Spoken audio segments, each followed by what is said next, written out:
Umukuru w'igihugu c'u Burundi yaragendeye ahari ibigega vy'ubutare, amabuye y'agaciro n'inzahabu mu Burundi hano mu gisagara ca Bujumbura, aho umukuru w'igihugu c'u Burundi yagendeye amashirahamwe Burundi Mineral Export hamwe na Tanganyika Mineral Limited ya hano mu gisagara ca Bujumbura Burundi. Ni hamwe rero mu mashirahamwe agura akanashora amabuye y'agaciro.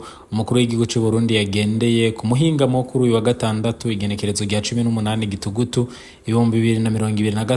Ayo mashirahamwe yitwararika ubutare bwo mu bwoko bwa coltani, cassiterite, wolframite ivyo bita truate.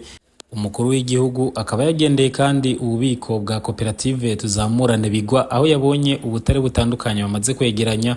Akaba yagendeye kandi ishirahamwe Bakagem Mining Burundi, ishirahamwe rimaze gutora ubutare butandukanye mu Burundi, aho iryo shirahamwe rimenyesha yuko ubwoko 41 bw'ubutare aribwo bumaze gutorwa mu Burundi, ndetse iryo shirahamwe rigasaba yuko ryohabwa uruhusha kugira ngo ritangure kwimba ubundi butare bataratangura kwimba. Umuyobozi mukuru waryo rero Bahati Kayombo akaba rero yabimenyesheje igihe umukuru w'igihugu yari yabagendeye. Akaba yagendeye ibigega iryo shirahamwe rimaze kwegeranyamwo ubutare.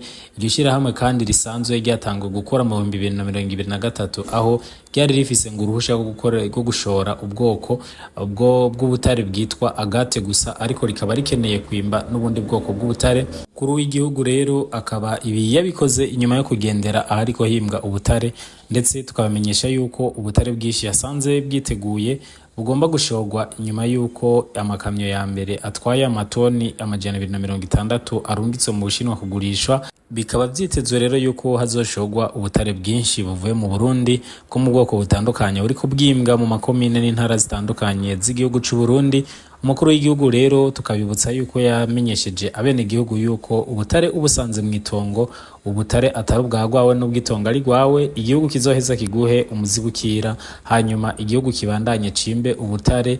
Ndetse umukuru w'igihugu akaba yagabishije abarundi bose bazosanga ubutare mu matongo yabo, hanyuma ntibabivuge yuko bazohanwa canke abazosanga bafise stoke y'ubutare boba baranyegeje, yuko nabo nyene bazobihanirwa mu gihugu butare batigize babimenyesha, kugira ngo leta ibukoreshe ibudandaze hanyuma iteze imbere imigambi y'igihugu. Umukuru w'igihugu akaba rero ahimiriza abarundi bose gushira hamwe kugira ngo muri rino